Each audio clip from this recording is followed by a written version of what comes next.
Well, Nolan, welcome. All right, Thanks for joining us. And whoever wants to get started with our first question, we'll get it going. Nolan, you had a pretty big decision this offseason. Can you just elaborate on what went into your thinking and how much you wanted to be here? Yeah, I mean, I thought it was, I never really felt, any other way toward this place. It was always a place I wanted to play. I kind of, I've said this many times, I came here to win, and I came here because I wanted to stay here. And I fell in love with the place as I've been here. I know sometimes that could change, but you get traded and you're like, I don't really like it, but I've loved it ever since I've been here, and I love playing with my teammates. So, pretty easy decision. Goldie and Wainwright said they were both putting pressure on you. They were texting you saying you better not leave or coming up to that sort of thing. Yeah. Was that funny?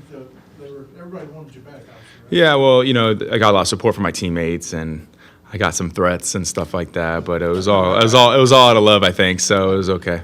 The last time you were in the World Baseball Classic was, I think, the most time you spent with Goldschmidt as a teammate, like playing together.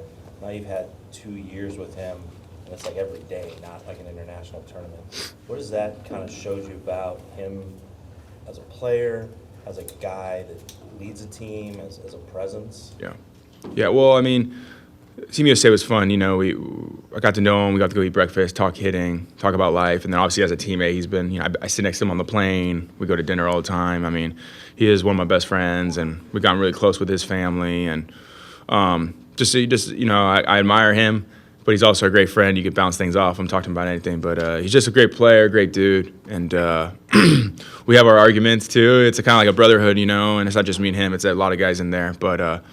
He's just the way he goes about his business. You just watch him and you understand why he has success, and you just try to be like that.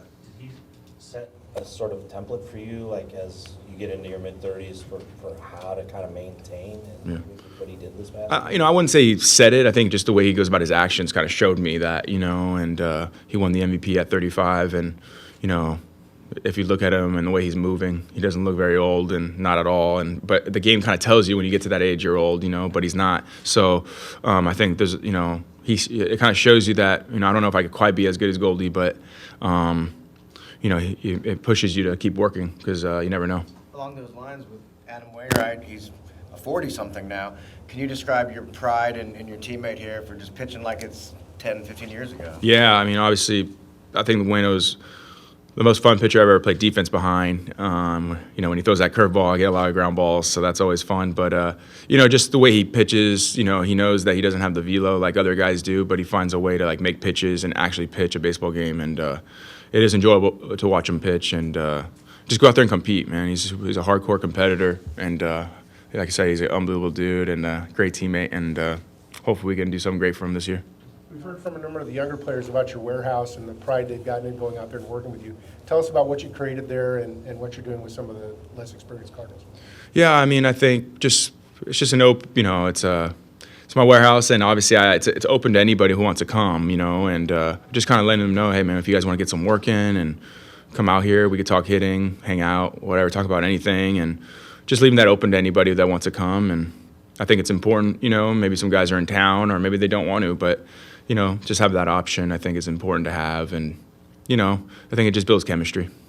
How long did it take you to get over October, or do you ever get over something like, does it stay with you and burn throughout the off season? Yeah, I mean, I think it's been really tough to get over. I mean, that was probably the hardest loss, series of, I've ever gone through in my baseball career. But the Phillies are a great team, and you got to give credit where credit's due. But I don't know, we just didn't play great baseball either, that series. And so it's been hard to swallow, but, at the end of the day, it is what it is. I'm excited for the new year. I've moved on, and it's time to move on, and I got to get ready for the season. Along those lines, you say you guys accomplished your goal last year. You won the division. Can't take that away from you. Yeah. But after last year's postseason, you're like, not only now do we need to win the division, but now there's this fire, let's try to be one of those 2 seeds against the bye. Yeah, I agree. I agree with that. I think it's really important to win and, get that bye, get that 5-game series. I think it's really important, and I think we're capable of doing that.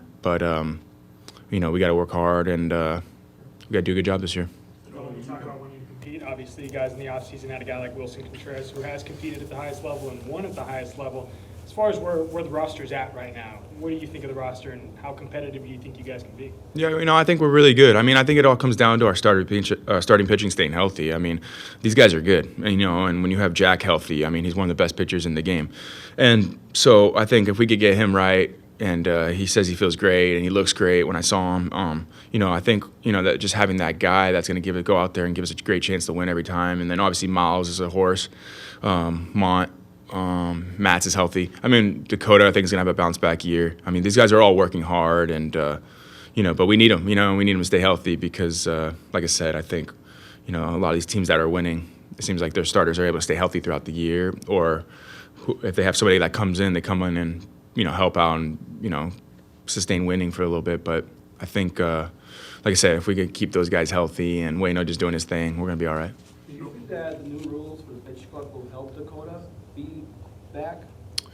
I don't know. I have no idea. I think Dak, first year off Tommy John, I think he's going to be just fine. I think he's going to get comfortable again. He's going to make some pitches. I mean, when I faced him in 2019, I mean, it was really uncomfortable at bat, and I know he can get back to that.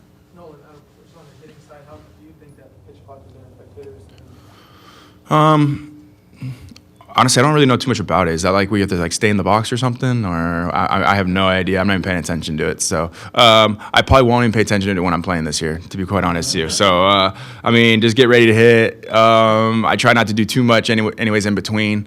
But if I feel rushed, I'm definitely gonna call timeout. So it'll be all right. Nolan, we talked to Mo yesterday, and he discussed the things that he was excited about for the offseason and a couple things that he wanted to make happen but wasn't able to. When you look at how this roster is constructed for 2023, what do you think is the biggest strength? I mean, our defense. I mean, I think our defense I think our defense is the best in the game, and it has been the past 2 years in my eyes. I think that's our biggest strength right now. We'll see. I think offense, we could really take a big stride this year.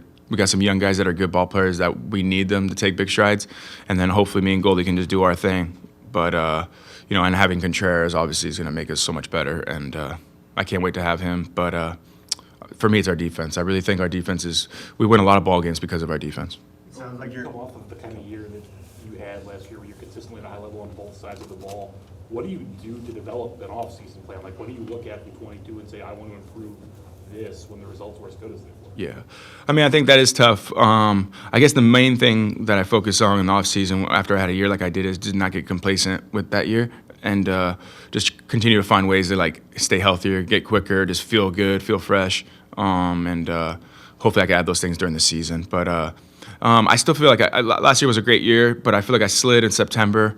I had a really terrible May, and I know that's part of the game, but they were pretty bad months. So if I could just limit how bad they were, I think I could have been better. And I don't know, I still want to drive the ball a little bit better than I did. Even though I know I did a fine job, but I think there's more in there.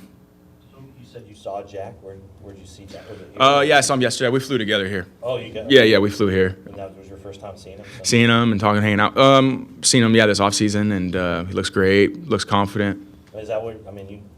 You talked about how important it is. I mean, is that you're at the airport waiting to get on the plane, you kind of eyeballing him Well, I mean, we were talking. I wasn't checking him out, but I was. We were talking, and just to see, his face, you could tell his expressions. I know in spring training last year he was bummed because his arm wasn't right, and so to see him not bummed and to feel really good, that's a huge thing. That's a confidence, and that gives us a lot of confidence. What was it like for you watching free agency with the player movement? And obviously their teams are going after it and spending wild amounts of money. What was that like as a competitor who's trying to get through the National League, watching that? Yeah, I mean, listen, some of these teams got the money to spend, and they're not afraid to spend it, right? The Mets are going in, and as they should, they got really good players, and I think, the Yankees, I mean, there's a few teams, but, I think that doesn't necessarily, guarantee winning either, I mean, obviously they're great moves, and they're going to be really good. There's a really good chance of that, so they probably have a lot of confidence in that, but there's no guarantees in this game. You still got to go out and do it. I know they know it. I know we know it too, so at the end of the day, I think that's what it comes down to. Nolan, what did you learn about Ollie last year, your first year playing under him as your manager, and with all the changes to the staff, some of the guys who are kind of in improved years, his ability to put guys in the right spot and help you guys push through that? Yeah, well, Ollie's yeah, Ollie's the best manager I've had. I know I haven't had too many managers. I've had like 3 or 4, I think. But he's the best, and I just think the way he goes about his business, he lets us go about our business, and he treats us like grown men, and that's how we need to act. And he expects us to get our work done, but he's honest, he's real, and that's all you can ask for. But I love the way he goes about it. And first year as manager too is not easy, and I thought what he did was unbelievable, considering. A lot of guys we called up from AAA, and he was able to manage that. Guys got hurt, and just the way he handled all of that, I think that's not an easy thing to do, and he did a great job at it. Nolan, what are some examples of things that excite you about 2023 Lars Nootbaar? Man, what a question. Obviously, I've seen Newt work this offseason, and I just think he's looked so much better swinging and hitting, and I think he's got a chance to be really good in this game. I do. And, he's got to go out and do it. He knows that. But the steps he's made this offseason with his swing and the way he looks. I remember we hit early in the offseason, and, he looked fine, looked like Newt. And then I remember I hit with him a couple weeks ago, and I was like, wow, it looks a little bit different. Sounds a little bit different, moving a little different. So I expect him to be a huge piece for us. Think he's going to handle the increased attention okay? Yeah, he's doing fine with it. He's playing for Japan now, so he's really feeling it. And but like I said, you don't have to worry about Newt because he works. You know what I mean? If he was worried about the attention not working, then we got problems. But that's not it with him. You had Pujols sitting behind you last year. Obviously, he had a great season, but having Contreras now in that 5 hole, how big can that be for you and Goldie to add that protection and be another, a guy who can take you deep? Yeah, well, I think, obviously just having him in our lineup, if he hits behind me or not, it's just huge. He works at bats, and he's got power. And I think the best part about him is he knows this division. He's not walking into anything he's never been, the only thing he's walking in that's different is the team, us. But besides that, he knows everything about everybody, and I think that's going to pay dividends for us. Next week, there's a chance that Scott Rowland is elected to the National Baseball Hall of Fame.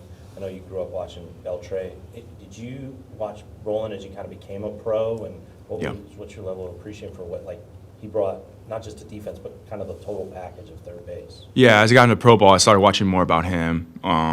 And I think when I was in Colorado, they would tell me, you got to, you see how he moves his feet. They would show me highlights of, Beltray, Mike Schmidt, Scott Rowland. And, I think the one thing I admire about Scott Rowland is that he's so big, and when you don't realize how big the man is until you get next to him. And to be that good and agile and move that well and have that great of an arm, it's a hard thing to do. And, I was always impressed with that, with how big he was, and he moved so well. And I think he's a Hall of Famer. He deserves it. I hope Todd gets in also. But like I said, Scott's one of the legends around here. He's a Hall of Famer, Cardinal Hall of Famer for a reason. And, just trying to walk in those footsteps, I guess. Have you seen the kind of conversation about third base change in your 10 years in the game? Anything about the class you're in with Chapman and Machado playing third base now? Yeah. Have you seen kind of the view of third base change in your 10 years? Yeah, I feel like, third base is a staple now. I always felt like back in the day it was always, center field, shortstop, which those are still extremely valuable, and those are probably the more valuable ones. But I feel like people are starting to appreciate making sure they have a really good third baseman nowadays and a first baseman. And because I think, just keeping those corners down and playing good defense and hitting homers is really valuable. And the corners have, that's where you expect them from. Team Japan has the other players like Darvish, Shohei Ohtani, Seiya Suzuki of the Cubs. They are all in for the title this time. What do you think of competing against the Team Japan? Yeah, they're really good. Those guys are obviously some of the best in the game. When we in 2017 when we played Japan in LA, I think it was the semifinals. They were a really good team, and they had some really good starters and pitching. And I think the toughest thing about them is that you don't really know them. You don't know who they are. You never really face them, and they have a great chemistry. They've all played with each other, and so they're going to be tough. They're tough every year, and I got a lot of respect for them and how they go about their business too. How about the other Shohei Ohtani in particular? He's now big in the league. Yeah, Shohei, he's probably the best player in the game, and he's big anywhere, man. And obviously, I just admire his game, and it's still hard to comprehend that he's doing what he's doing. You know, it's just pretty unbelievable.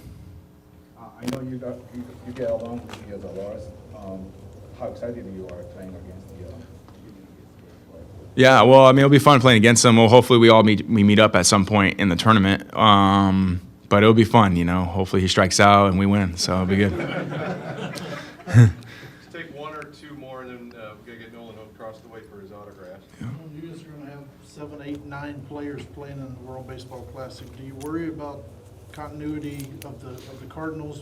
You guys are all gonna be spread out during spring training. I mean, maybe a little bit. I mean, it was a little concerning, I guess, when I saw all the guys that were going to play in it. But at the end of the day, I think the guys that are playing it, besides, you know, Lars, Tommy, those guys are a little bit younger. But, you know, we all have great chemistry with each other. And to be honest with you, I remember when 2017, when I played in it, I feel like it got me ready for the season more than spring training. So I think there's a huge positive, you know, to it. I mean, there really is. I mean, the only thing that's a little scary, I guess, is how intense those games are in March when you're not quite ready, you know, like you usually are in April. But, I mean, I felt more ready for 2017 season than I have than any other season that I didn't do it. So I think there's so many positives to it, and I'm excited about it. Technical gloves now, year after year of being ready for defense and stuff. What's the next steps for you to, like, you know, make sure that you keep improving and keep elevating your game on defense? Well, I think, yeah, I mean, it's not going to be easy as I'm getting older, but I still feel really good. And I think what I did a good job last year of, and probably Goldie showed me this the most, is probably, like, I don't need to take so many ground balls before the game. I conserve my energy, make sure I'm fresh for the game. You know, I take so many ground balls in the off-season and spring training that, you know, I'm not going to forget how to take ground balls just because I don't take it for a few times in batting practice. But, you know, there's a mental aspect to that too, where you feel like if you don't take ground balls and you make an error that game, you're like, I need to go take ground balls because I can't be doing that. But I think it's more of a confidence thing and making sure I stay fresh. And there's no reason why I feel like I can't play just as good as defense as I did last year. Nolan, is Lars the young guy to watch this year? Is there somebody else that should be, or that's on your radar for that breakout year? I mean, I think it's all of them. I mean, really, T.O., DC, Newt, those guys are going to be huge. I mean, those are our guys. We need those guys. And yeah, I mean, Newt looks really good. And the second half he had last year was huge for us. You know, I know Jordan Walker's probably coming, and I've seen some video of his swing, and he's got a great swing. But they're also young too. You know, you got to give them time to, like, figure it out and have a little more forgiveness. But we also got to win ball games, so we expect a lot out of them.